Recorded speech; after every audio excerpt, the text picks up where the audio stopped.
Stay Doomed is part of the IWEP Podcast Network. Good evening, grave robbers, and welcome back to the television graveyard. We're your TV necromancers, Lara Prince and Noah Houlihan. We have come here tonight to examine the spirits of past television shows, to find out which ones could be resurrected, should be resurrected, and which ones should stay doomed. This is a podcast in which we'll analyze the history, the hype, and the aftermath of shows that ran only one season or only one episode. With me, as always, is TV's Noah Houlihan. Goodbye, brother. This is part 2 of Inhumans. Yes, welcome back. Before we jump into Inhumans, I have a little bit of business I want to do beforehand. I asked in our 1775 episode, and we're recording a bit ahead of time and stuff, so that's why it took so long for me to mention this. I asked, why did you listen to this episode of Stay Doomed? Okay. And we got some responses to that. So Yay! Thank you to those like Xavier and Nancy and Danish Guy Reviews for all responding to that. We got two basic answers to this question. Yeah. One was, you're my Tuesday thing. Because we release on Tuesdays, Wednesdays on the IWEP network. And it's just part of the ritual. So thank you for your loyalty if you're part of that group. And the other answer is, we love it when you do weird stuff. Yeah. So there are those who just enjoy when, instead of doing something long-awaited that people know about, when we do something super weird and obscure. Yeah. So we try to throw those in every now and then. Yeah. So... also, the weird, obscure things are nice because they're usually one episode, so we're able to put them in between these longer episodes. Yes. So that we can stay on schedule. Yes, indeed. So I just want to thank everybody for responding to the poll. And now we can get into Inhumans Part 2, and now we can pour one out. What do you got there, Lara? I'm glad you asked because I haven't opened it yet. Yeah, get that. Yeah, audio. This takes place in Hawaii. Mm-hmm. And so I have my favorite Hawaiian beer. It is Kona Classic Pipeline. It is their coffee porter. And they hadn't had it at our liquor stores for a couple years. So when I saw it in our last trip, I was like, oh! And it is... Any excuse to buy this. I would have bought it had we not had an excuse. It was more, oh, this takes place in Hawaii. The excuse was to be able to drink it. And also the second part of two-part episodes, you're always kind of scrambling for that second cocktail. Like, yeah, I already came up with something. Is it as good as you remembered? Yes. Would you like to taste it? Oh, I'd love to have a sip of this one. You've had this before. It is course. good. It's one of the few coffee beers you usually also like. I do really enjoy that beer. It's very light. So I did some soul searching for my cocktail. I wanted something, because it does take place in Hawaii. I was like, I'll get something tropical. And then I was trying to think, all right, so you got Black Bolt, and his power is like auditory and super strong. So something auditory, something super strong. I got me a tropical beatbox. It's back. Beatbox, y'all. Still not sponsoring us, you cowards. We could be sponsoring. You could sponsor us, but you playing Beatbox. Have at me. I'm taking my first sip of this. Ooh. Ooh. Ooh, that is tropical and strong. And I'm drinking it out of a straw to make it like kind of fancier of a drink, and also so that the ice doesn't rattle for audio reasons, but it's a metal straw, so there's still noise. Yeah, we were trying to be eco-friendly, so we have the stainless steel straws. Do you want some of this? Do you want this evil in your life? Yeah, I like that it's not quite clear. Yeah, it almost looks like a rosé, like a pink champagne of sorts. I don't like that that's good. Mm-hmm. I have concerns. Beatbox! That one is better than the other ones we've tried. Yeah. And I don't love that. Yeah, well, I would love this a whole lot more if Beatbox sponsored us. Yeah, like give us I your asked. money, Beatbox. Yeah, come on. We could be partners, but you playing. Now, let's get into Noah's been on Inhumans. TikTok too much recently. That's not true. I just don't want to be suspicious. Don't be suspicious. Don't be suspicious. All right. You've had one sip of that beatbox. I have a lot of concerns about how this episode's gonna go. So, when we left Inhumans... Previously on Stay Doomed. Karnak was hooking up with a lady. Yes. And outside, one of her friends was digging a grave for another one of her friends. Yes. So it's the morning after, and they're laying there in the morning afterglow. Like, yes. It's, she's laying on his chest. It's very cute. They talk about, like, usually when I sleep with someone, they're gone by dawn's first light. Mm-hmm. And, like, which tells you that Karnak must be annoying. Can I ask a weird question? Sure. That I'm sure you don't know the answer to? Oh, great. But I'd like to just throw out there. The moon doesn't rotate, right? Do they have a dawn? You know that the moon as we see it is sun reflecting off the moon, and that's what we see? Right. So I imagine they do see the sun. We do see sunny days and nighttime. It might just be how the dome is structured to simulate it. Because when we see outside the dome later, it is nighttime looking out there, but daytime in the dome. Right. So it might just be to emulate the circadian rhythms.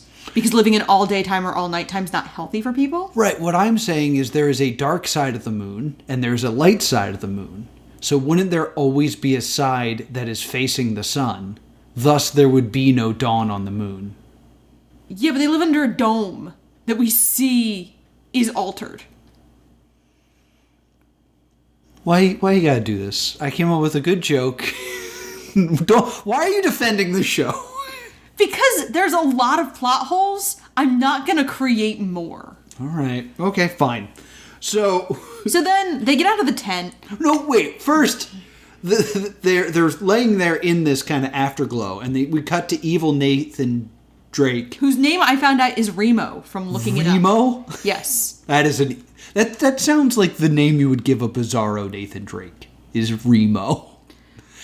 Like, it's not quite Nathan Drake backwards, but kind of. Well, we have a friend named Vegas. And, like, I always feel like Reno is what he gets stuck with whenever we try to give him a fake name for any reason. Yeah.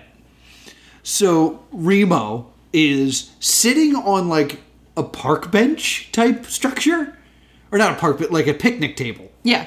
Loading a gun, waiting for them to, like, leave the tent. Because I guess it would have been rude to kill them in their sleep. Yeah. Like, why is he sitting there like, I'll wait, this way they have a chance to see me and possibly react, rather than just shoot them while they're laying down naked? Just saying. Yeah, see, there were already enough plot holes, I didn't feel the need to make more. All right. So, they get up, and he shoots at them? Yes. But Karnak deflects the bullet with his powers, but he deflects it into Jen. He cuts the bullet in half with his hand? Yeah. And still ends up with her getting shot. Great work, Karnak. And so they're off and running, and she runs for an impressively long time, considering she has just been shot. Mm-hmm. And then they do fall, but they land in the other guy's grave. Yes. Ted's grave. And Karnak, while the guy's looking for them, they're hiding in the grave, and he throws a rock in another direction to get the guy's attention away from them. Yeah, he straight up, The Last of Us fools him. And then he gets a call. On his wrist thingamajig. No. The bad, evil Nathan Drake gets a call. Oh, yeah, that's right. From their buyers. Yes. So he goes and takes the call. Meanwhile, more snuggling is happening. Yeah, Medusa and Louise is now driving Miss Daisy. Medusa and Bolt. They're like snuggled in her backseat and she's just driving. And Bolt is kind of pushing on her about discussing the loss of her hair. Yes. Which she doesn't want to discuss. And the way their conversation goes. Now, obviously, everything with Bolt is signed or expressed through facial expressions. Right. But it sounds like they're discussing a sexual assault or rape. Mm-hmm. And Louise's facial expressions take it that she is clearly interpreting it that way. Yes. And then my next note is, oh yeah, there's a girl in the trunk. Because I had forgotten between episodes that they'd stuffed Locust in the back of a truck. Yes. Trunk. My next note is, does Black Bolt ever burp? Or sneeze. Or sneeze? That's a good question. Yeah, I thought it was a good question. So they let Locust out of the trunk, and she kind of just complains about how badly the royal family treats people. And Louise is like, I see your point. We did just stuff you into a trunk. Yeah. Like, Louise is like, Locust has a point. Fair. And then Maximus calls Locust, who gets a call on her wrist thing, and she's looking for Arin. Mm-hmm. Like, Max is second in command. And then Medusa answers the call and says that, yeah, I'm with Black Bolt. Next time he sees you, he wants to have a few words with you. Yeah, which means murder, because his power is words. Meanwhile, in Dave's barn, Lockjaw is, like, starting to get better, and Crystal and Dave's ex-girlfriend, Vet Audrey, are arguing about, like, what Lockjaw and Crystal are. And then Crystal and Lockjaw teleport out, and Audrey is left standing there like, well, damn. I wanted so bad for her to throw up. Like, I just love that. There's something so funny to me being like, this dog can't teleport you. It's just a big dog. Like ignoring the fact that it's a giant dog. Yeah, there's no way that you can teleport. And then they just vanish in front of her eyes, and she's just like, what happened? I think it would have been funnier of like, guess he can teleport. I think this show is way too full of people seeing insane powers and going, okay.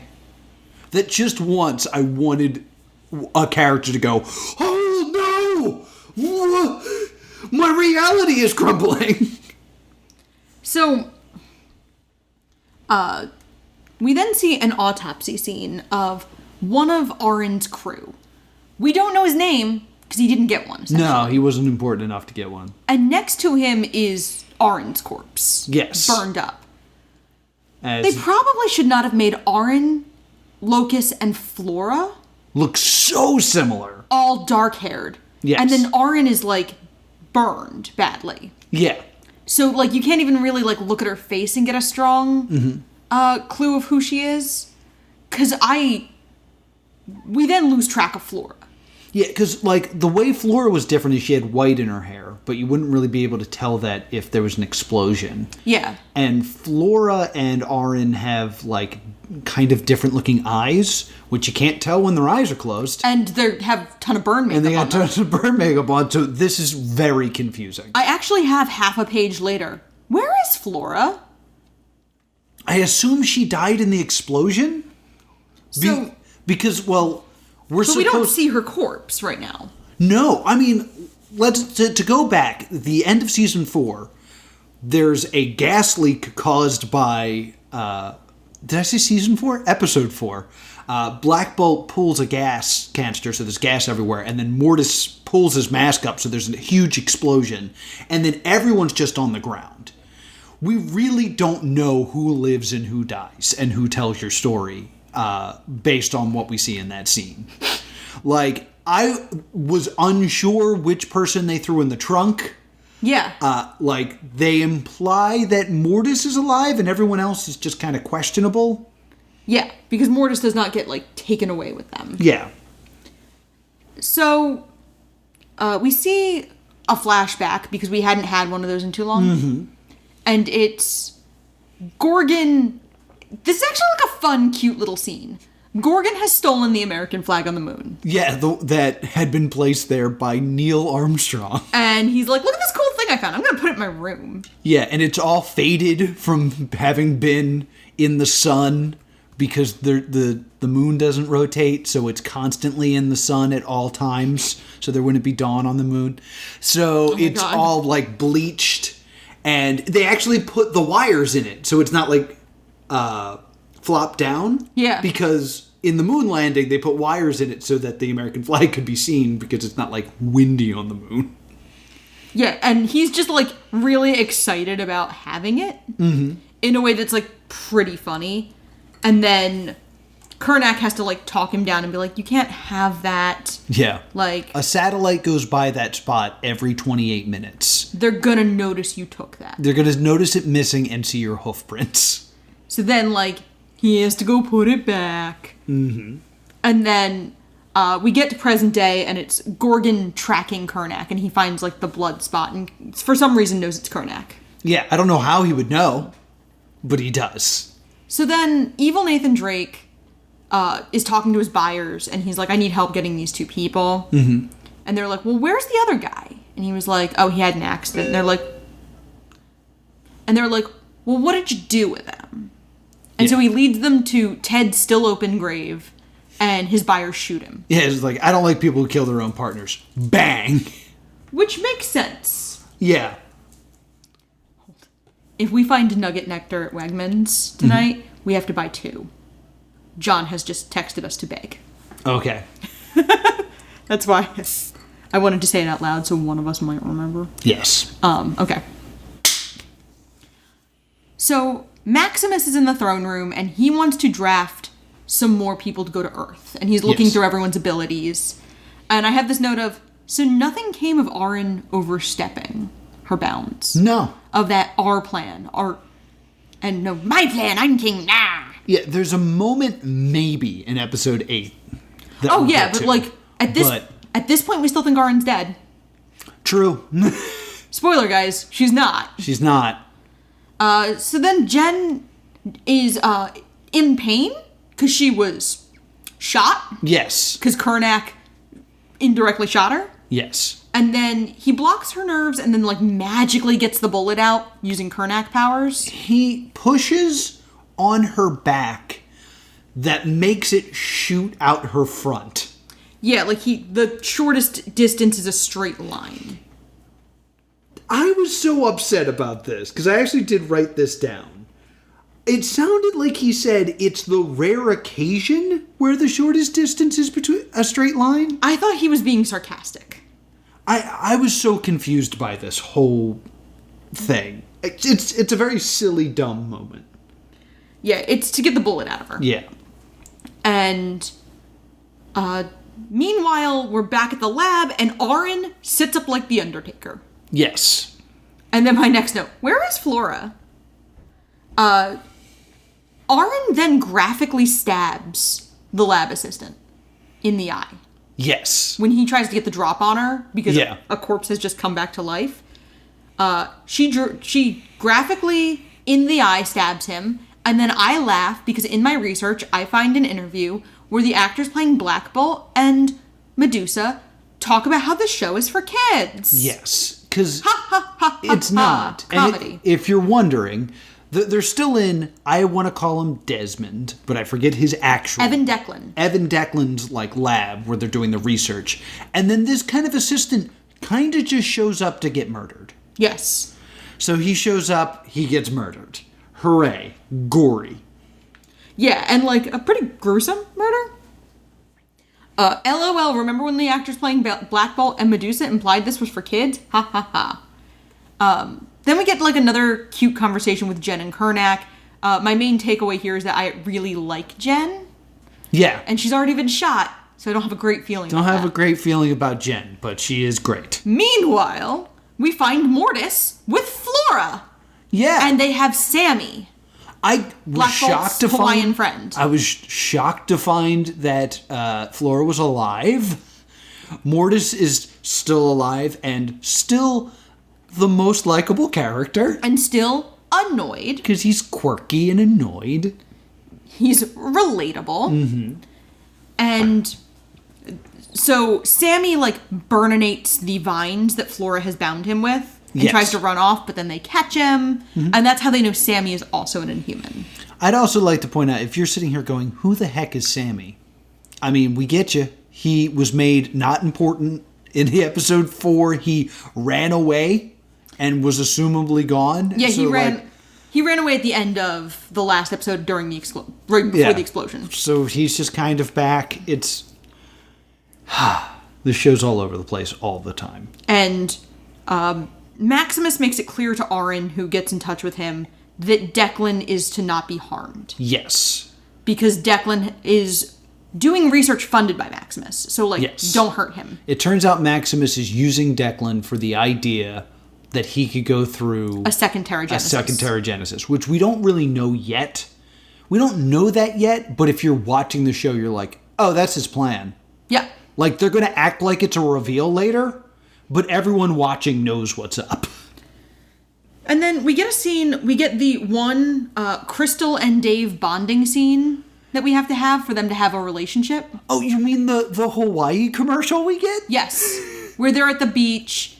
Crystal, Dave, and Lockjaw go to the beach, and Dave, has Crystal go swimming with him. Dave actually yells, "This is my office!" Which is from a Hawaii commercial. I thought that was from a California commercial. You know what? That might be from a California commercial. Yeah, where each line is somebody talking about, sarcastically of, and it's never beautiful here. Oh, you know what? That is a California commercial. So, very confusing messages here.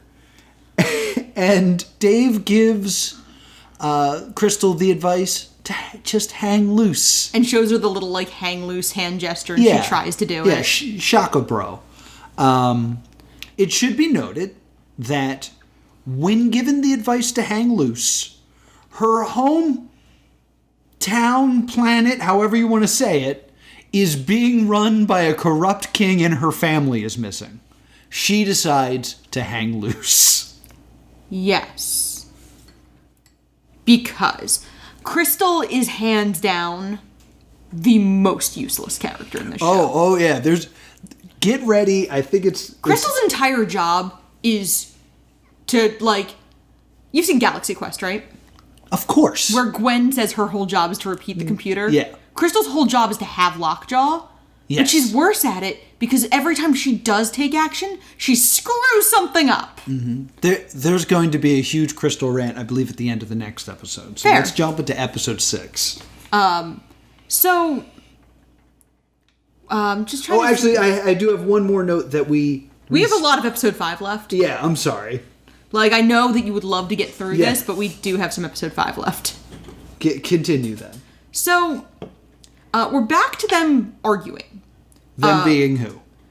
The royal family, Louise and Lucas. Yes. In the interim, Kernick and Jen have gotten knocked out and captured by the drug dealers. That's not really that important, but you should know it happened. And Louise kind of points out that, Lucas has a lot of good points, and Medusa's just still a brat. Yeah. We're 5 episodes in, and Medusa is just still the worst. Mm-hmm. And BB is Black Bolt. I'm too lazy to write out Black Bolt in my notes. So if I call him BB, it's because that's what I have him as in my notes. Yes. Kind of like Maximus is never called Max. Yeah. But I call him Max all the time in my notes. Max as well, too. Because these names are long. Yeah. And BB is also frustrated, but he doesn't speak. So he's less terrible because he can't say the stupid things they want to say. He can't be annoying because he's silent. He can't voice his nasty... His selfishness. Yeah, his nasty entitlement the way she can. So we see Max in the throne room with his advisors. And with him is Brunage's father, who wants to join Maximus and be, conscripted into his little, lower-class army to go to Earth. And Brunage is really concerned. Because he's afraid that his father's being sent to die. Yes. Brunage is, of course, the person who has visions. Yes. And everyone leaves, and Max looks at the statue of his father in the throne room and thinks it's judging him. And then genuinely mourns everything he's lost. And for a second, we get this idea that, Maximus believes his own hype.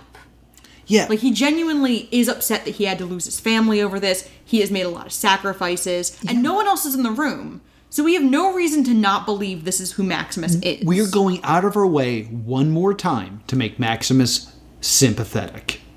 Right after showing us how annoying the royal family is. Yes. What side are we supposed to be on here as the viewers? Right? This is the big problem with this. So then... Gorgon is still tracking Kernick, and he thinks about, what Kernick would do. Yeah, this is supposed to be the big, twist, reveal, payoff for this episode is Gorgon was always impulsive to a fault. And then Karnak was planning and calculating to a fault. So there's this moment where Karnak is a little bit more impulsive. Yeah, and Gorgon is a little bit more calculating. Yeah, but to the point that Gorgon actually stops for a moment and goes, wait, what would Karnak do? I was like, okay, we get it. Yeah. Like, you're trying to do this arc in one episode, which is stupid, and you're just bashing us over the head instead of being clever. Good job, guys. And so Jen is tied up. Karnak is dangling upside down and being hit like a piñata. Yeah, they get caught by the drug dealers. And he says, like, oh, I'll tell the truth. And he does. But because his truth is ridiculous. Yeah. I'm from the moon. Like, and then he's swinging around and he sees Gorgon hiding in the trees. And he does a shockwave stomp, knocks everyone off balance. There's a big fight. And Gorgon goes to rescue Jen. And he says, like, I'm Gorgon, you're safe. And she goes, oh, Karnak talks about you all the time. And he goes, oh, he does? He does? And it's cute. And they're, by this point, the most compelling relationship. Yes. Between two characters. They hear some guns and they carry Jen to safety and find the Medusa Black Bolt Louise Locust party. Yeah. And Louise immediately, like, ducks down to tend to Jen, who still has a gunshot wound. Yeah. She's had, like, the wound stitched up, but, like, it's probably still hurts. Yeah. Like, if I sit in the couch in one position too long, it hurts. It hurts. Because I'm old. And Gorgon I hate this. In something that never pays off. Gorgon looks Louise up and down and says, like, I like her. And I was like, are we leading toward Gorgon and Louise potentially having a romantic plot? No, we are leading to them having only this interaction. And Jen's like, okay, I have to call the cops. You guys can't be here. Go. And Karnak realizes, like, you're sending us off before dawn's first light. And Karnak is sad. Yeah. And he says their whole relationship lasted 1 day, 6 hours, and 46 minutes. Mm-hmm. So less than the waitress. Yeah, so Jen's just gone. Yeah. Like, we will not see her again. She was our favorite character, and she doesn't die. She doesn't turn on them. She's just like, I've had enough of you people. And my side hurts, so I'm gonna wander off into the jungle? They're in the middle of nowhere. She's gonna call the cops and, like... With what? We don't know that she does not have a cell phone. If she has a cell phone, it's weird she hasn't used it until now. Anyway.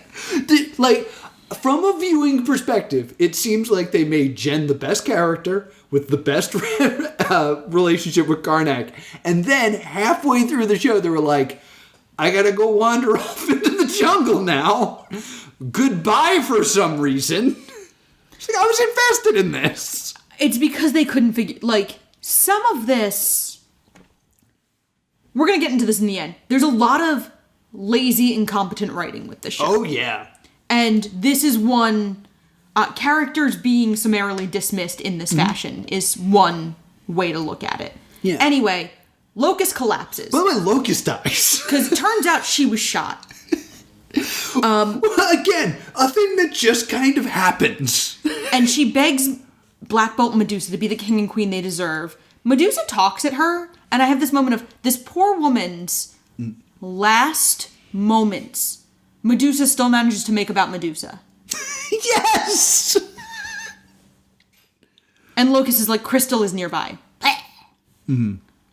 And then a character who I never learn his name, I call him Jafar, because he's a royal advisor to Maximus. Yes. And I didn't care enough to learn his name. Yes, So Jafar leaves the throne room, sees a bunch of robed men surrounding him, and is like, I'm loyal to Maximus, please don't hurt me, because he thinks they're Maximus's people. Mm-hmm. And we find out that they are a conspiracy of royalists who want to take down the false king.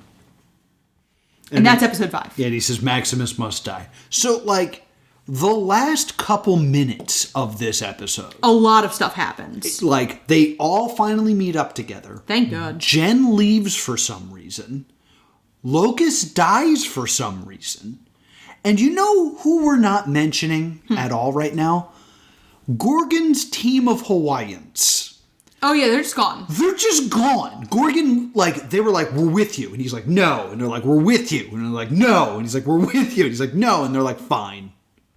And then we just never see them again. One of them died. Yeah. For Gorgon. For Gorgon. And they're just like, well, whoops. He's told us to leave him alone 3 times now. So now let's actually leave him alone. Anyway, episode 6. We start off with Maximus having a nightmare facing down the royal family members. And it's obviously a nightmare. But in it, it's strongly implied Maximus is responsible for the death of his and Black Bolt's parents. Yes. But it's so obviously a nightmare. The only thing that would make this not a clear nightmare sequence of him being confronted by the royal family is how badly the rest of the show is written. Yes. Of like, oh, I could see them skipping over so much of this and then being like, look, they're here to confront him. Mm-hmm. And I was kind of like, when it turned out that was a dream, I was like, why aren't they just going back? Oh, I forgot. They still haven't collected Crystal and Black Bolt. And Lockjaw. I'm sorry, and Lockjaw.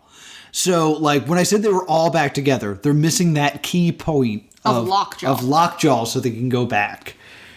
So, meanwhile, in the barn, Audrey is arguing with Crystal that Lockjaw needs rest. And that everything they do, every time they make Lockjaw teleport, it makes things worse for him.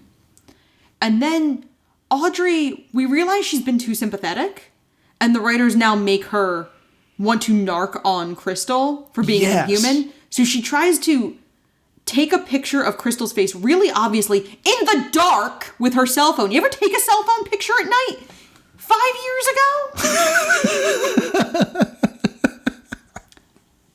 ago? Yeah. How good and clear do those pictures turn out? Good. And Audrey has been inside with Crystal for hours and doesn't think to take a sneaky shot. She yells like, let's make sure we get a good, clear picture of you for the police. And then Crystal... Let me really telegraph what I'm doing. And then Crystal lights Audrey's phone on fire. And Dave has the idea that Crystal should use her magic powers to send a signal to the rest of her family, which has not occurred to this dumbass. Here's the rant, guys. Yep, Here on. It comes. Go on. This whole show has been about nerfing these cool characters' superpowers. Yes. Black Bolt is the most powerful because when he talks, he can blow stuff up, but he can't really control it, so he just never talks. Yeah. Medusa has this powerful hair, but gets her head shaved, so she can't use it. Karnak can see the future in different ways and has like weird video games rewindy powers maybe, but he hits his head, so he can't use it. The way Crystal gets nerfed is she just never thinks to use her powers. Is that she's too dumb. She's just like, oh yeah, I can control the weather. Man, that would have been helpful like 100 times so far. Right? Oh, God, the show. So... Meanwhile, the show does jump around a lot. Karnak, they're worried. Meanwhile, the Karnak, Gorgon, everybody, the whole royal family, and Louise. Yes. They're talking about what they need to do. And Karnak is afraid he can no longer handle a big fight, and Medusa hypes him up. The first time we see Medusa do something for somebody else. Yes. And then we see, in contrast, Maximus hyping up his conscripted guard made of the lower castes, as Brunaja and his father argue because Brunaja is afraid for his father's life. Right. And Brunaja also overhears Maximus as the conscripted go to Earth. He goes, well, if Black Bolt kills them, the citizens will hate him all the more. So Maximus immediately kind of says something that implies these people are expendable, which doesn't sit well with Brunasha. Right. The next note I have is... He in front of Brunasha, like, who's supposed to be his big, like, ace in the hole, because he can see the future, just discredits his father's life. Yes. And I was like, how can you be that stupid? My next note is, meanwhile, on the road from I know what you did last summer, because it looks like the road where they hit the guy. the road where they hit the man with the hook. And they're trying to find Crystal, but there's a road closure. Mm-hmm. And Medusa's like, well, why can't you drive? And Louise is like, because the car won't go on this road that doesn't work anymore. Yeah, once again, they're trying to establish that they don't understand the humans, but I don't know. It never works, right? And Black Bolt and Medusa have an argument about Medusa trying to spare Maximus's life. And Black Bolt's like, why are you trying to protect him? And Medusa's like, I'm trying to protect you from killing your brother. I don't know why she suddenly cares, because she wanted to murder him 2 episodes ago. Mm-hmm. Meanwhile, Maximus is being informed by Jafar that there is a conspiracy against him. And we get a flashback of Maximus being trained by Kernak and Gorgon, and he gets the drop on Gorgon by being sneaky. Yes. So we see that that's like his main strength, is being sneaky. Yeah, they're like, we have to teach you how to fight, and then he's like, I don't want to, and Gorgon's like, all right, fine. As soon as Gorgon turns his back, he hits him with a stick. And Karnak's like, good job. Yeah, like... You learned. It's a very dumb flashback. Yeah, and like so many of the flashbacks, there's not like a great reason for it. No. So,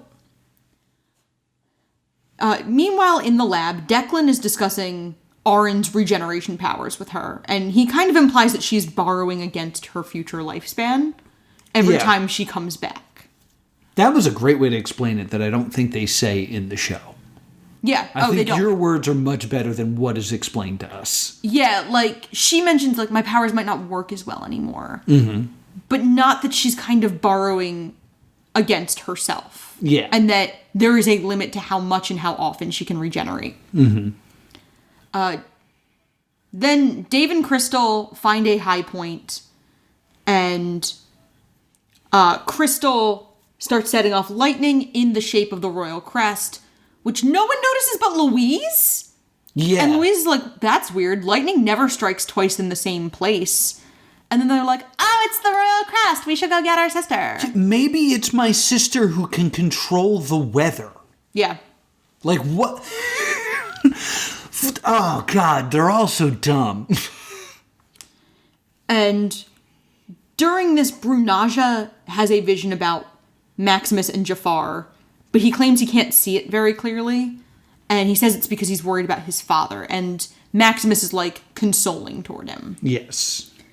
We see Kernak and Gorgon bond, and we see them, like, talking about approaching to rescue Sammy and Evan Declan.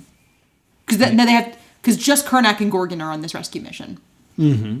And Kernak just walks up to the door because he knows that Auron's going to know who he is. Yes. And Mortis goes, shoot him. And Auron goes, no, he wants me to shoot him. Yeah, he's too smart to just walk up unless he wants to be shot. And then there's a great shot of Kernak muttering, please don't shoot me. Please don't shoot me. Please don't shoot me. And then he goes, hi, Auron. And she almost poops herself. Mm-hmm. And I was like, okay, we're finally starting to, like, get into fun Marvel stuff. Yes, finally. And then, like, Mortis sends Flora to go after Kernak. Right. Who is dispatched immediately. Like, Flora is not in much of this. Mortis tries to get Kernak to talk and appeals to his ego, and Kernak lies to Mortis and says, like, I pleaded for your freedom and your life. They wanted to kill you. I didn't want to let them do that. Right. And Kernak takes advantage of Mortis's hesitation to choke him out. Kernak chokes out Mortis with a sleeper hold in 3 seconds. Yes. The face of death, death himself, passes out from being choked for 3 seconds. Yes. Okay. Yeah, that's the plot hole. So,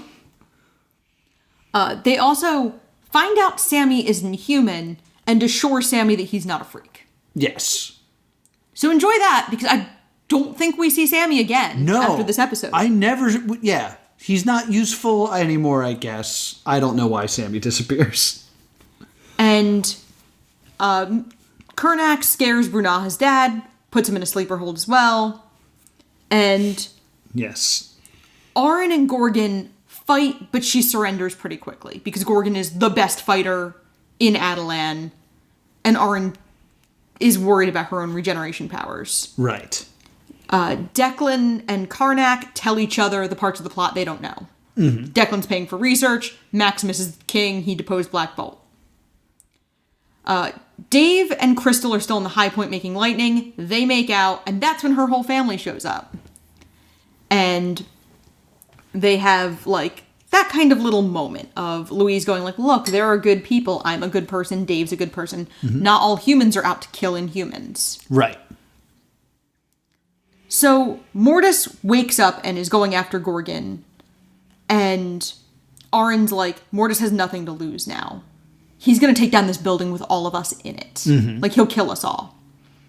And so Gorgon gets everybody out and then stomps and brings the building down, killing himself and Mortis both. Yes. Can't even let the black guy live in Inhumans, huh? No.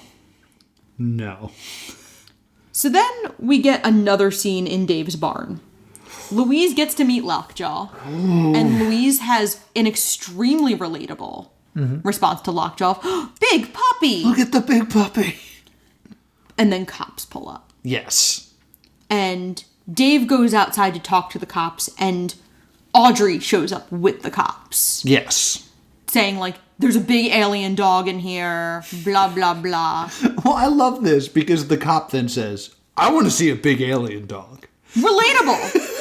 Which, like, his motivations is not anything to do with crime. It's like, this lady said that there's a really big dog in here, and I want to see it. I mean, yeah. I want to see the really big dog. While this is happening, Medusa is like, thank you, Louise, for all that you've done for us. We have to leave. Sorry that you're inevitably going to get arrested for all the crimes we committed together. Yeah, that never gets brought up. And they vanish. And then when they open the cops open the barn, Louise is like, there's the girl who locked me in here. And claims that she's dating, and she and Dave immediately play along that they are in a new relationship and Audrey's a jilted lover. Yes. And Dave just goes, Audrey, just stop. Yes, and Audrey gets like a stern talking to from the cops about making up stories. What was Audrey's crime? Why does she deserve this? Because she saved a dog's life for free? Yeah. What? And had to deal with her ex-boyfriend who... What? Like, let's be real. Her ex-boyfriend is clearly... Like, she's a vet tech, and he is... a slacker? Yes, yeah. Like, if Crystal were to date Dave in a month and a half, Crystal would be like, I'm on Earth, let's go do something. And he'd be like, nah, babe, I gotta work on my music. The band's gonna make it. I was gonna say the band's gonna make it. It's like, no, I'm a princess. All these people suck. So... they find Gorgon's body because you know how it is with a comic book show. Unless you see a body, no one's dead. Yeah. We see a body. Gorgon's dead. No. I can't express how little I cared about his death. I was bummed because at this point of the show, Karnak has become the emotional center of the show. Mm-hmm. So I'm upset because I'm like, oh, this was the character Karnak cared about. No, the character Karnak cared about was Jen, who wandered off into the jungle somewhere. Meanwhile, that royalist conspiracy that we saw at the end of the last episode, they get caught and Maximus slits Jafar's throat, and then Maximus confronts Brunaja and knows that he kind of misled Maximus. You think he could have brought up the fact that he had a knife? He's like, you didn't ask specifically if he had a knife. And then Maximus smears blood on Brunage's face and forces him to swear loyalty to him. Yes. It's disturbing. Mm-hmm. And that's how that episode ends. And that's the end of that episode. 2 more. Episode 7.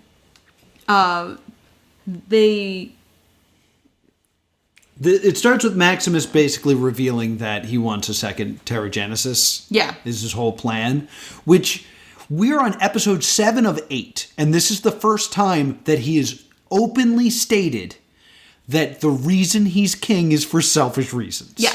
Like I said, we had pretty much figured that out by now. But, this reveal is a few, sentences changing would make him sympathetic again. Yeah.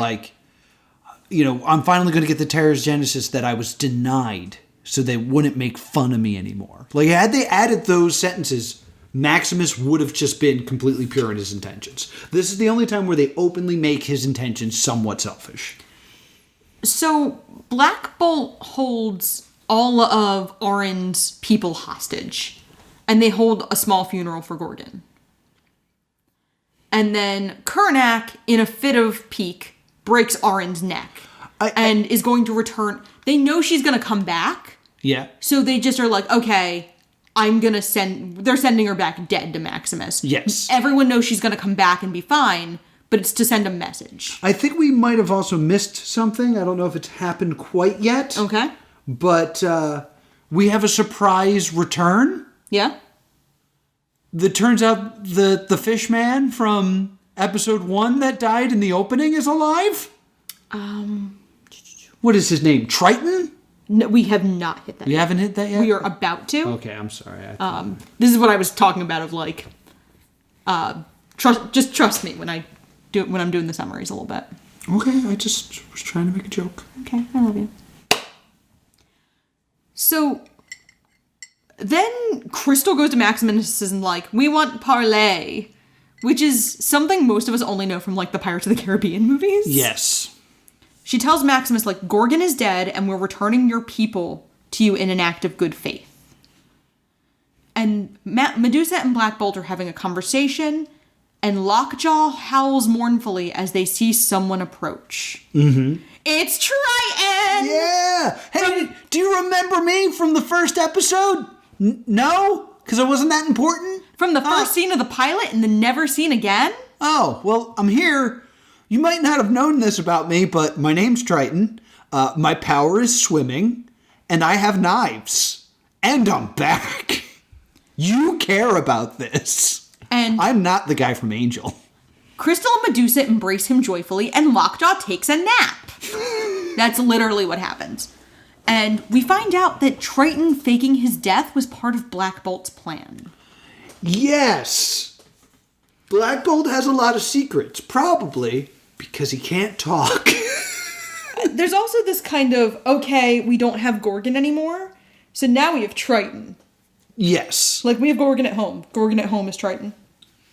So they sneak back to the palace on the moon, and they're in what's called the Royal Bunker, a place most of them don't know anything about. I think the only person that knows anything about it is Black Bolt. Yeah. Because Medusa doesn't even know it exists. And then Declan's so where are we? And I yell, why is he here? Why did they take Declan to the moon? It actually turns out to make sense. But at this point, we're why is he here? And where is Sammy? I don't know. But Louise was so desperate, I've done so much for you. Can you please take me to the moon? And they're like, no. Hey, scientist, we're going to the moon. I will say this is later justified. So Medusa is straight up pissed. Because she feels Black Bolt's been keeping a lot of secrets. And she wants to be included in the plan. In response to all this, Triton goes, I'm gonna head out. Yeah, I'm gonna get going. No one really cares about me anyway. Then we get a scene with Orin and Maximus, where she is laying on someone's bed. His, hers, don't know. Because none of the set design really has... Who in Maximus? Orin. Orin. we don't have anything with set design that signals that this is his home or her home. Yeah. She just wakes up on a bed, and Maximus is like, there you are. Yeah, you were dead again. And they have an argument, and she goes like, why are you like this? And he goes, what do you care if it gets you what you want? And then I point out, what does she want? We've never really been told what Arin wants. No. We don't know anything about her backstory. We don't know if she was lower caste.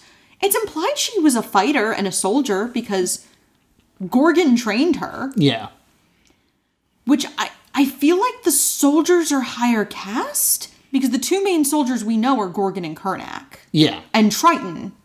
And all of them seem to be enjoying the higher caste. Yeah, well, I guess being a soldier comes with having a stronger ability. Yeah. So, like, you're pretty much guaranteed to be a soldier is if your whole thing is if you die, you come back. Yeah. And then she says something about, like, you've done so well considering, and he turns on her. Like, because he takes it as, like, you're saying that because I'm practically human, you suck, I hate you. Mm-hmm. And they're about to have the parlay, and before they do, Declan describes his research to Kurnak. And the terms of the parlay are that the royal family will give Maximus back his soldier and allow him to go through his second Terragenesis. Yes. If he abdicates the throne immediately. Mm-hmm. And Maximus gets the scientist. The scientist is led back to on his side by armed guards. And then Maximus is like, nah. Yeah, he's like, Psych. I accept. He gets a scientist and goes, nah, actually, I think I'll just be king. Yeah, it's very much a psych. Yes. So a few things about this scene I want to bring up. Okie doke. Maximus, or Black Bolt's like, well, now I'm going to kill you when I come back. Which he could do right now. I guess there's the whole, like... But I guess he's honoring the parlay or whatever. There's also a ton of people around, and Yeah. I don't know how his power works. Mm-hmm. Whether it's too much collateral damage. Right. Also, in a very interesting set design, everything is black and white, and there are 4 stone circles. Yeah. That are black and white, set up like the game Othello. Okay. Or Go. I thought that was very interesting and, like, fun. Because usually when you have this, like, black and white, it again inspired thoughts of Lost. Because there's the theme of black and white being compared to a game of backgammon in Lost. And now we're doing the same thing, but it's Go. And in Go, or Othello, I'm sorry I keep confusing the two games, it's all about people flip-flopping sides. Something that was once white becomes black and becomes white again. So I really liked that visual imagery because it's set up the way you start a game of Othello. And I was like, oh, someone put thought into this. All right. So, we get a few quick things in succession. All of the techs have been conscripted into Maximus' secret service, and there's starting to be mechanical issues in the kingdom. Yes. We see in flashback that Medusa totally planned to gloat about Black Bolt's dead parents the first time she went to go see him, but they connected over something else instead, because they felt similar. Because they looked into each other's eyes. And then Kurnak, asks to bring Gorgon back through second Terragenesis, and Black Bolt forbids it. And Kurnak walks away, and we then realize he has his full powers back. Yes. Because he has seen the flaw in Declan's research, but decided not to tell Declan that. But he knows it. Mm-hmm. So, we get that little, nugget of information. And he has a scene with Arin and appeals to her doubts about Max. And extracts her DNA to help Gorgon. And did Arin turn face here? Yeah. I think this is supposed to be the flipping, the Othello imagery. Because Arin flips to help Kurnak for reasons. Kurnak's kind of flipping black here because he's going against the king in his actions. So it's kind of like this constant flip-flopping. So then, they decide that they're going to do it. Karnak does the second Terragenesis, nothing happens. And they hear Declan and Maximus approaching. Karnak and Arin agree to flee, but not together, and just leave Gorgon stuffed in a Terragenesis machine. Yeah. And then Declan and Max are outside, and they kind of have something like... Maximus laments that this is not how he imagined it, because the first time he went through Terragenesis, everyone he loved was there. Yeah. And now he doesn't have anybody. Nobody loves him. Yeah. Not even Arin. And then we hear something loud and spooky happen, and Maximus runs away with the guards, but tells Declan to stay there. Yeah. Declan doesn't even say he loves him. No. It would have been a perfect moment if he'd been like, I love you, Maximus. You funded my research. And then they kissed. So then Maximus goes out with his guards, and Triton emerges, and Triton does Triton things, and falls his guards. Yeah, it turns out Triton is the coolest character. My next note, Triton is cool. Maybe we should not have seen him for 6 episodes.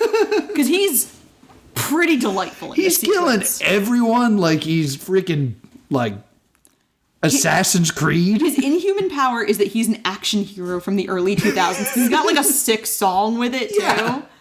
He's got cool weapons that you would want if you were a 12-year-old boy in a Halloween costume.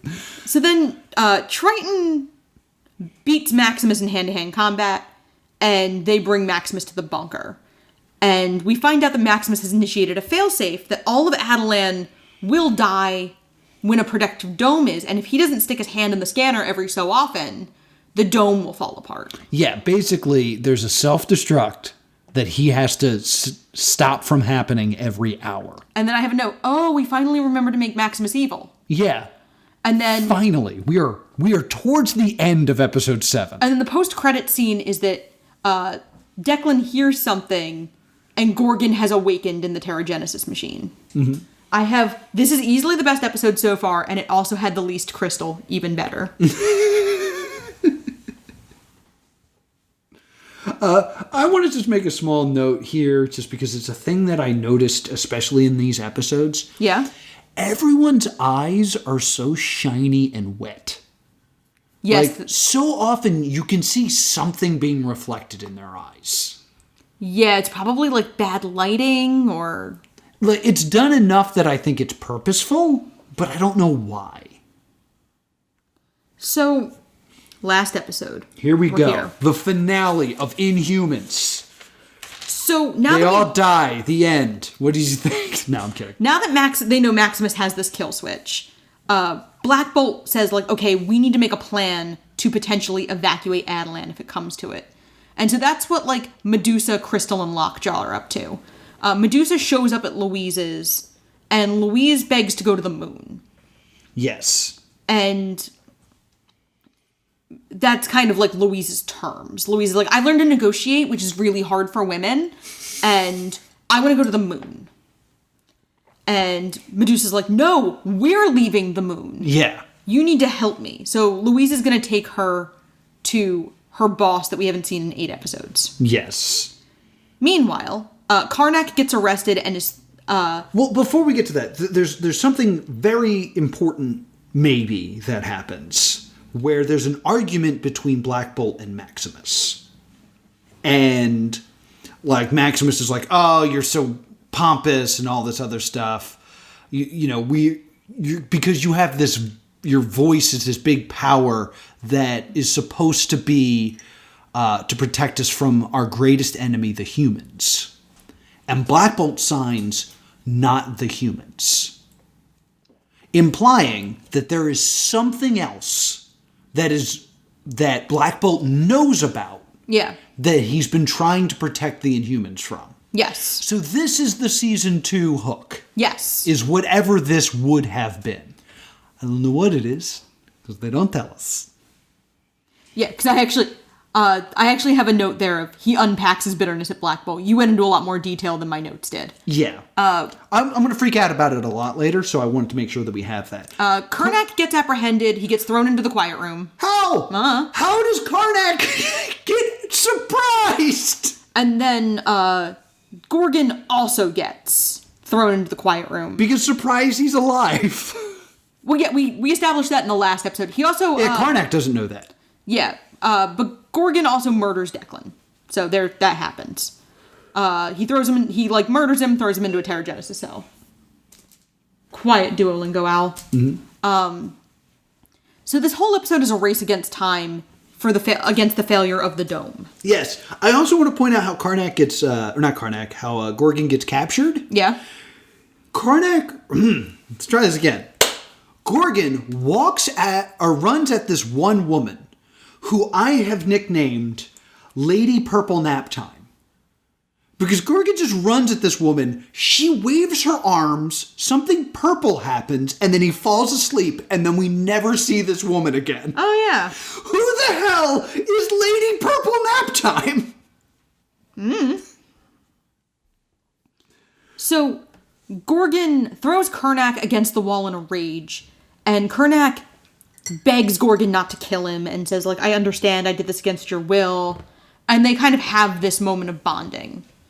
And Karnak is like, we can get out of here. I designed this room. We can do this. And Gorgon goes to do his sonic stomp. And Karnak goes oh yeah, I designed this room to withstand Black Bolt's powers, not yours. It would have been easier if you kicked 2 steps to the left, though. Yeah, where the door was. Crystal goes to Eldrak, the portal guardian that we saw 4 episodes ago and forgot about. And he agrees to help Crystal with the evacuation. Yes, if she can put together the shrine of the silver monkey. Because it looks like Olmec. Yes. I think I might call him Olmec in my notes later. Maximus finds Declan dead and that there are no crystals left.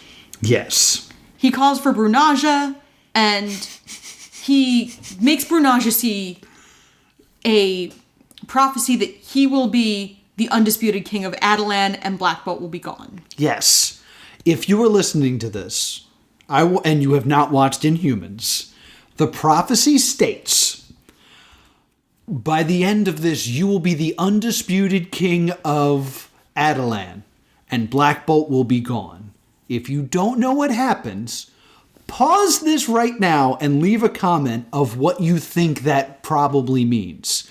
Because I'm going to assume that you're a smart individual, because you're listening to this podcast, and can figure out exactly what that means. The moment this is said, I lose all interest in this show, because I know exactly how this ends now.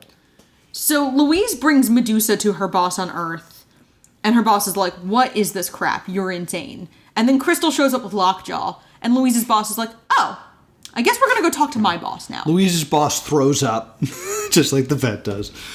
This really upset me. Okay. Because he then says, after he sees a teleporting dog, says, I'll get my boss. That is such a setup for a cameo. Yes. I was like, here comes Sammy Jackson, or here comes Coulson, or something. Yeah. We will never see who he contacts. So then, it turns out Medusa stole all the Terragenesis crystals and gives them to Louise. And Louise's boss has arranged a place for the Inhumans. And Medusa and Louise are weird, and then Crystal goes, yeah, Medusa doesn't have that many friends. And Louise goes, neither do I! Real excited about it. And Louise goes look, if you're having to evacuate Adelan, you clearly can't take me to the moon. But can you take my dad to the moon? And hands the toy with her father's ashes. And Medusa's like, well, yeah, that I can do. Yeah, sure. And so Medusa takes it. I so wish, spoiler for later on, she does take it and, nicely buries it somewhere. Yeah. And gives it respectful. I really wanted her to get back to the moon and her to just take it and throw it. Hey, it's the moon. That's over. Just dump it. Or throws it in Maximus's face and he's like, is this a dude? So, Karnak realizes that Maximus might think he can stop the damage at any time. Yeah. But he can't. Mm-hmm. It might already be too late, according to Karnak. And then when he sees Gorgon, Black Bolt is not pleased. And essentially, like, signs, like, did you put him through Terragenesis again? Yes. And Karnak is like, yep, I did. But at this point, it's like the third time he's had to explain it. Oh, he's going to have to explain it, like, 3 more times. And I was just like, oh, we get it. And then it just keeps happening. So, then they realize, like, they're going to need a go-between if they're going to have one last audience with Maximus. And they go, okay, who wants to protect Maximus and Adelan? And obviously, it's Arin. Mm-hmm. And so Arin brings Medusa in and says, like, look, I am sworn to both of your safety. No one here is going to be injured during this summit. Yes. And Medusa is like, do you feel good about what you did to me? And he's like, well, now you know how I feel, not having powers. And Medusa's like, you know what? You're right. Yeah. Like, I treated you poorly. I forsook your friendship when I started dating Black Bolt. Like, she kind of takes the L and has some level of emotional growth. And Maximus gets, like, the wrong message out of this and goes like, well, I'll spare your life. Go back to Earth. Like, go back to your friends on Earth quickly while you still can. His whole thing is like, well, I won't kill you. Yeah. Like, all forgiven. Aren't I great? All forgiven. Don't die. Just go. And then she goes, well, I have something you want. And she holds up a Terragenesis crystal. And what do you say? Well, the whole point of this is she's saying, if you step down, Yeah, I think, again. yeah, if you step down, I will give this to you. And Maximus goes, give it to me. And he goes, you got to step down. And he goes, give it to me. And he goes, this is your last chance. And he goes, give it to me. And I was like, she's going to throw it out the window. And just as I say that, she breaks it against the floor. And it's the equivalent of like a kid going, give me a cookie. And you going, say please. And he goes, gimme. Say please. Gimme. Well, now no one gets it. That's a garbage cookie. Well, your now. reaction is, I would throw it out the window. And then she does. And then he tells her that she'll die for this, and Max is like, Arin, kill her. And Arin's like, I can't. No, we had a whole thing about this. Went over this moments ago. And she dismisses Medusa. So then they're going to evacuate, and Medusa and Black Bolt address the people of Adelan and tell them that they're going to need to evacuate. And Max is standing on the balcony, losing his crap. Lies. It's mine! And at that moment, Arin really sees Maximus for who he is. This is when. And Maximus is like, I can fix the dome. And Arin's like, the city's in ruins. Yes. Well, he says, we've saw the prophecy. I am the undisputed king of Adeland. And Arin responds, open your eyes. And I go, yeah, the audience figured it out 20 minutes ago. You're gonna be stranded here. And so Max tells Arin to stand outside of his room and stand guard. And she goes, okay, well, I will take my leave of you. And he goes, thank you. Your loyalty means everything to me. Your call is important to us. Then we get the little, like, 2-second scene of Medusa respectfully burying Louise's father's rocket ship in the moon rocks. Right. So then Gorgon and Karnak have a confrontation where Karnak goes like, I'm sorry. What I did to you was against your will. Mm-hmm. I want you to live, but if you want to stay here and die, that is your decision. Yes, and Gorgon goes, what did you do? And Karnak explains, once again, I put you through Terragenesis a second time. Yes. It does come up again in this conversation. Like, oh, I better bring up the fact that I put through Terragenesis a second time. So then the royal family is in the gateway. And Black Bolt's like, I have to handle Maximus. And Medusa's like, what if something happens to you? And then they make out, and it's somehow less meaningful than the prior scene between Karnak and Gorgon. Yeah. Like, their familial relationship is more compelling than Black Bolt and Medusa's romantic relationship. Yeah. And then the entire royal family, including Crystal, who is here and has done nothing this episode. Thank God. Travels via Lockjaw. Yes. And so now they're in the throne room, and Maximus realized, oh, they're in the bunker. Excuse me. No, wait, my bad. They're in the throne room, and Maximus realizes, like, the dome's going to collapse and it's my fault. And then admits to Black Bolt, like, what happened to their parents was Maximus's fault. Yeah. How was it their fault? His fault, Lara. Explain this to me. Maximus forges the royal seal on a document that would subject Black Bolt into dangerous and brutal brain surgery. And Black Bolt, in horror, confronts his parents, and before he realizes what he's doing, asks, why? Mm-hmm. And then his parents are evaporated. Yes, Black Bolt, at that moment, forgets what his power is. And instead of bringing the document to them and going, huh? Yells why at them. Well, we're supposed to get the idea that, like, Black Bolt at this point doesn't have full control of his powers yet. Like, he's young and doesn't, like, he still slips up, I guess. I would understand that if we had not been giving the flashback of Black Bolt's power is too dangerous. You will never hear your son speak again. Yeah. Like, I'm guessing he's not going around accidentally talking and bringing down buildings. But Maximus's plan had been to scare Black Bolt into running away to Earth.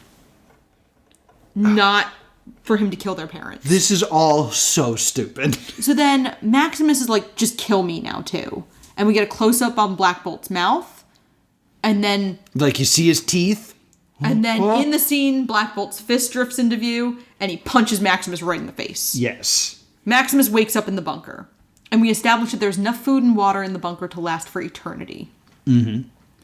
And then Black Bolt locks Maximus in the bunker and leaves. So Black Bolt walks out, looks at the building, and speaks. He says, "Goodbye, brother." But in, like, wobbly superpower talk, so we have to rewind it and turn the subtitles on to figure out what he said. I'd gotten goodbye. I didn't get brother. But that's enough to bring the bunker, like, down in on itself, sealing Maximus inside. The palace down in itself. The bunker is unharmed. Right. But now he's just sealed underneath. Mm-hmm. And the dome is starting to flicker out as if on cue. My next note. I hope Arin made it out. She seemed okay. And then Maximus realizes Brunage's theory came true. Yes. He is the king of Avalon, and Black Bolt is leaving. Yes. Black Bolt runs through the palace. We get a random upside-down shot. This is like the third one this episode that doesn't make any sense. Yeah. And he makes it to Olmec, who tells him to hurry, and says, like, I'm gonna die when the city does. So you gotta go. And Black Bolt makes it through right before the dome collapses entirely, and the ruins of Adelan now sit in a crater. Yes. So we get to Earth, and it's all of the main Inhumans and Louise. No Dave. No Dave, no. And everyone is back in their original royal family outfits. Yeah, they took time to get changed. And Medusa's like, you should be happy. And Black Bolt looks at her like, you know that, like, I killed my brother and stuff today. It's been a rough day. And says that, and he signs that we have traded one danger for another. So they go out, and Medusa speaks to the people, and she says, we face an uncertain future, and we face it with hope. And that's pretty much where the series ends. Oh, you forgot one scene.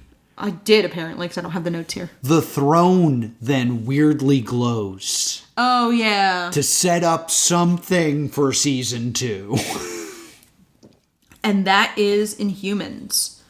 I think my main beef with the show is how lazy the writing is. Yeah. They like having certain characters, but they don't know how to get rid of anybody. So they just have, like, Jen and Dave weirdly write themselves off. Yeah. Like, oh, well, we've served our purpose. Goodbye. And don't forget the Hawaiians. The Hawaiians were just like, we will die for you, Gorgon. All right, we'll get going. Like, Sammy, who is an Inhuman and is therefore in danger? Yeah. At the end of our previous episode of Stay Doomed, I made the prediction that 3 more people would be revealed to be secret Inhumans. Yeah. But instead of that happening, they all just leave. Yeah. And the only way they understand how to humble people is by nerfing them entirely. Yeah. And obviously, like, nerfing superhero powers for plot reasons is an old trope. Yeah. Most superheroes at some point go through, something goes wrong with their powers. Yeah, the nerfification process. Like, a good example for you guys is Iron Man 3. Yeah. When Tony doesn't have a suit and anything, and he has to go back to being Tony. Spider-Man 2. Yeah. Like, this is a very normal thing. But we didn't get to see them be superpowers yet. We didn't get to see them be super and awesome. And we never, they do it to everybody. It's not like Medusa is humbled in this season and then Karnak next season. It's everybody has to essentially lose their powers. And it's lazy. Or Crystal just doesn't think to use her powers. And Crystal is so spoiled and bratty, you would think that she would over-rely on her powers all the time. Yeah. Yeah, it's lazy. It's very lazy. I did do a little bit of research. Okie dokie. Because I watched my boy Trailer Drake's video. Comics Drake. On his Comic Drake channel. And he talks about the Inhumans. And we touched upon this, but I think we should go in a little bit of detail. The Inhumans, as a comic series, were not created to be an alternate for the X-Men. But basically what happens during this time is the Marvel Cinematic Universe cannot use the X-Men. And the person in charge of the comics didn't want to promote things that couldn't become movies. Yes. So there was a lot of less X-Men hype. There was also a lot of less Fantastic Four stuff. Because why would they produce comics to promote a movie that eventually will not give money into their pockets? In fact, the big Inhumans tie-in story, because this is a big Marvel thing, was to really start hyping up characters ahead of their movies, was a magical cloud was making people Inhumans, and it was killing off mutants. Yes. So they were killing off vast swaths of the X-Men. Yeah, that arc was called The End of X. So, all of the mutants are dying. And Matt Fraction's writing at the time, for Matt Fraction's Hawkeye. Woo, woo. Woo, woo. And basically, it's Inhumans, which is a series that have been around for decades. Yeah. Starts to be rewritten in a way that Terragenesis, which started as a choice, becomes something that happens naturally. So they start to replace the mutants. Yes. So this was entirely created or adjusted so that we could take a spotlight off of X-Men and onto these Inhumans. The Comics Drake makes an amazing point where he points out the calendar for that year. Yeah. And how it's the Marvel Comics calendar, which was all gold and silver era magazine or comic book covers. No X-Men, no Fantastic Four, despite them being major properties. Yeah. It was all Iron Man, Cap, Hulk, even She-Hulk. Yeah. And, the caption on one of the She-Hulk ones references the X-Men, and they just change it. Yeah. It's... The Comics Drake video is really well researched. Yeah. We'll definitely include a link to it as well. And I'll probably include a clip of it. Also, hi, Drake. I did reach out to Drake, and he hasn't gotten back to me. Because I wanted to know, and I'll get your thoughts on it. He's probably recording or taking a nap. Yeah, he's probably very busy. Drake's a busy dude. But what do you think this other enemy was that they reference in these episodes? Do you know? No, I don't. Because I couldn't find anything on it. I will say the showrunner knew what the first 3 seasons roughly were going to be. I did like that they went out of their way to not kill that man. I like that they didn't kill Maximus because it does leave the door open for someone to go get Maximus. He was definitely going to come back. I also think they left the door open on Medusa's parents because Medusa's parents are banished. Yeah. So we don't know where they are. So, there was definitely stuff in order that they could play at. My guess of what this other force might have been that they were worried about, one, maybe, do they own Galactus?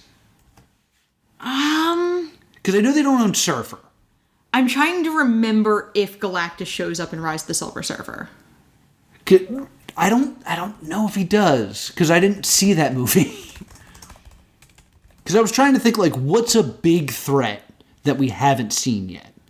And my other thought that we had... Galactus does show up in Fantastic Four: Rise of the Silver Surfer. Okay, so it probably wouldn't be that. Yeah, it seems like he's in... Maybe Onslaught? Because we haven't seen Onslaught yet. And he's kind of a big deal in the comics, low tier in the knowledge of comics. Yes. Villain. Also, this would be before anyone had seen a Skrull. Yes, because we don't start seeing Skrulls in the MCU until Captain Marvel in 2019. So I was thinking maybe Skrulls are this other non-human threat that they might be facing. Yeah. But other than that, like, I'm not super familiar with the Inhumans as a comic. Crystal was supposed to become a recurring character in Agents of S.H.I.E.L.D. Oh, really? Just to get more Lockjaw time? Well, they wanted to connect these two shows, much like the DC television. Right. How all of those shows are interconnected in various ways. Mm-hmm. They wanted to do that with the Marvel TV shows. But then Inhumans was incredibly poorly received, and the Agents of S.H.I.E.L.D. showrunners were like, thank you, but no. No, we have enough problems without having to try to solve yours at the same time. Yeah, this show was panned.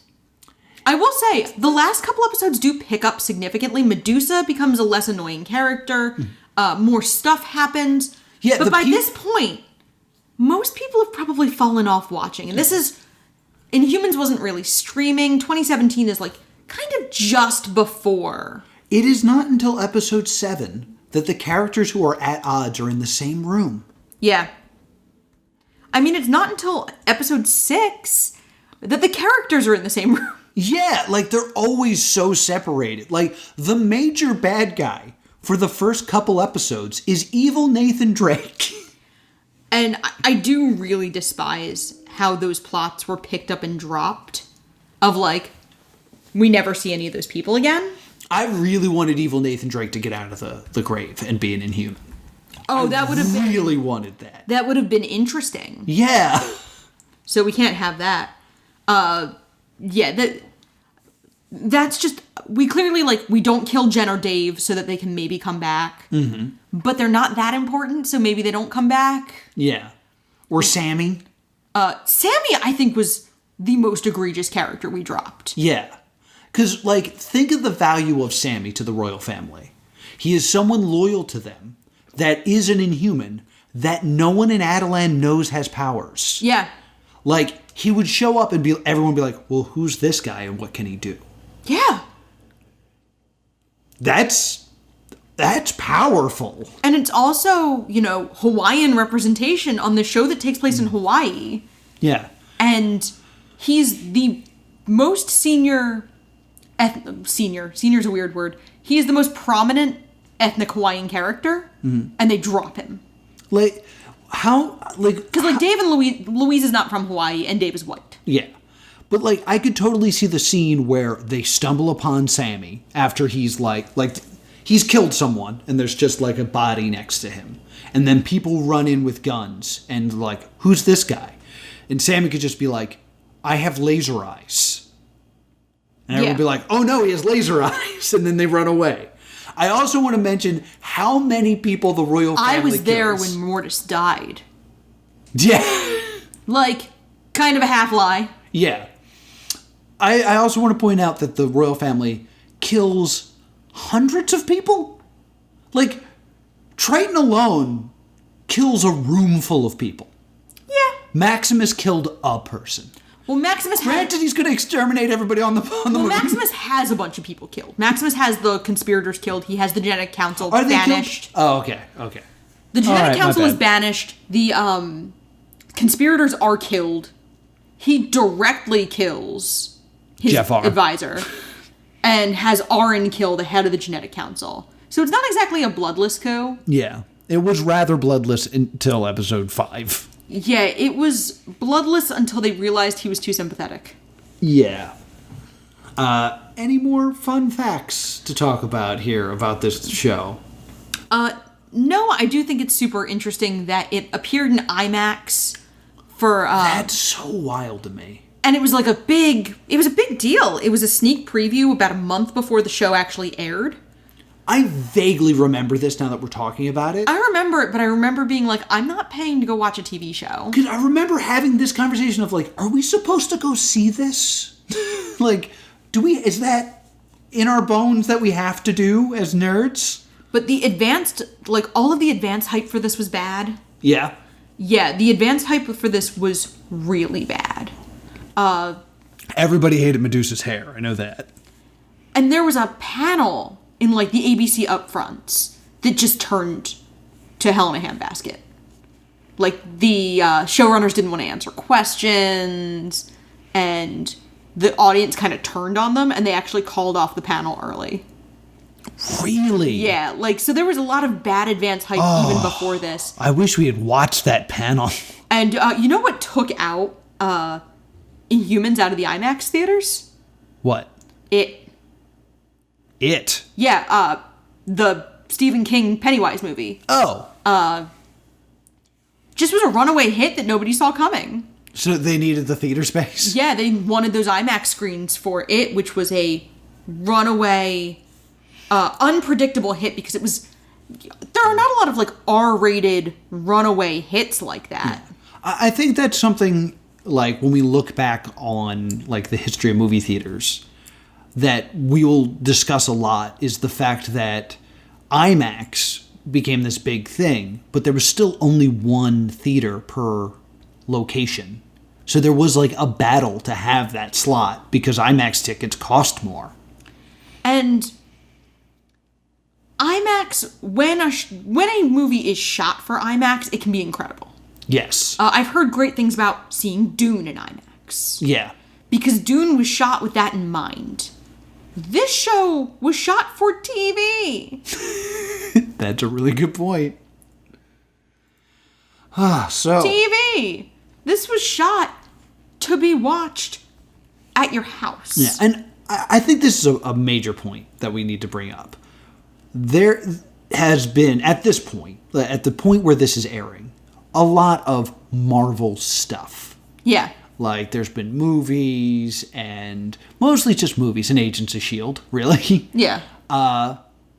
This is the graunchiest, bloodiest of all of them. And it's on ABC. And has sex. Yeah. Like, multiple characters have sex.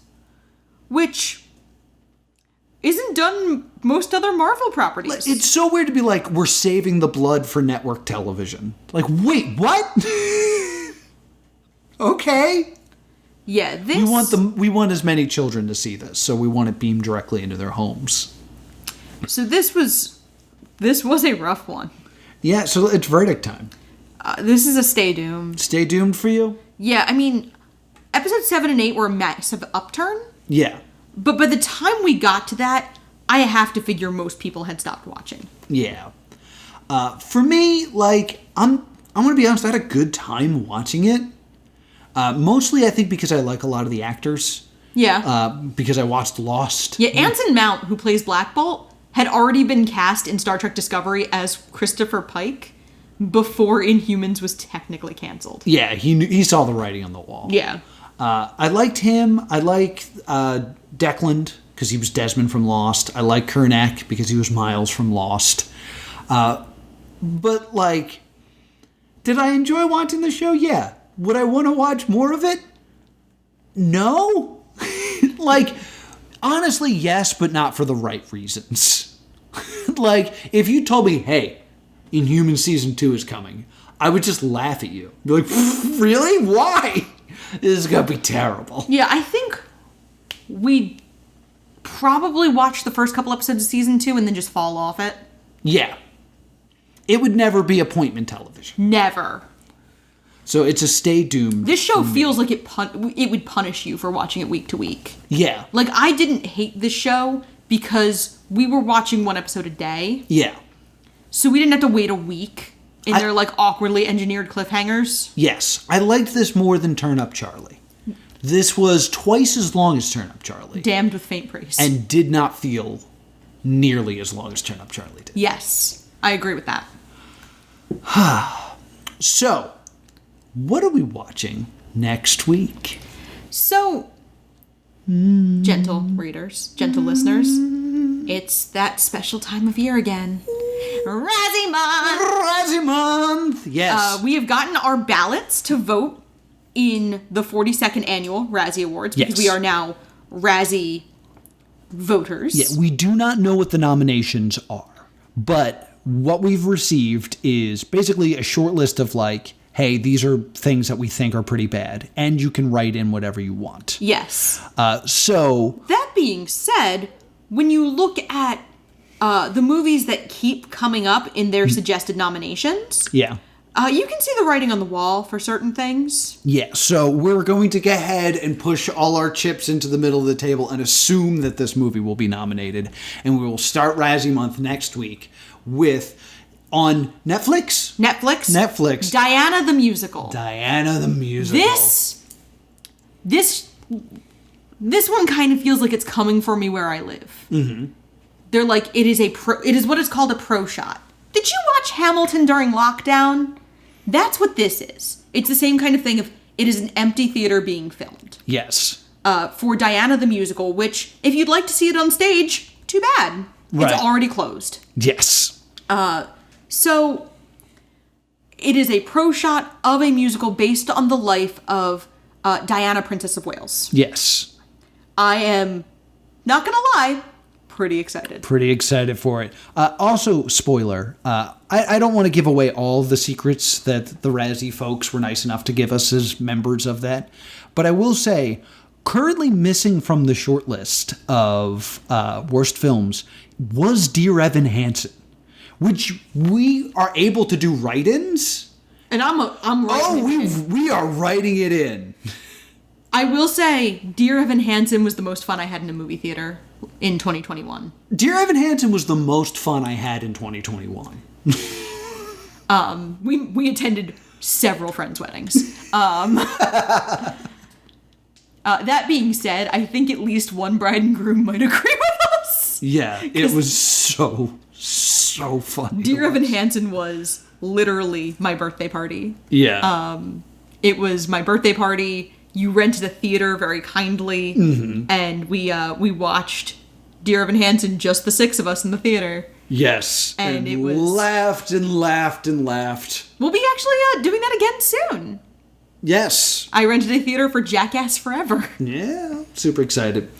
But thank you guys so much for listening. Be sure to sign up for our Patreon. Yeah.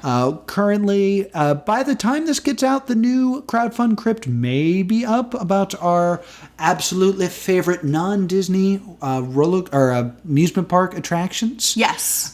If it's not out yet, then this is a fine reminder to me as an editor to jump on that. So you can sign up for that, and for just $5 you'll get that. Plus you get to vote on things that we watch here and talk to us in our Discord. Discord's fun. Where can people find us? You can email us at thestaydoomedshow@gmail.com or on Facebook and Twitter @StayDoomed. And if you were put through Terragenesis again, I'm at +2 Comedy. If you only exist as a TV series because nobody at the Marvel Cinematic Universe cared enough to make you into a movie, I'm at Bean Bunny Lives. Until next time, stay doomed.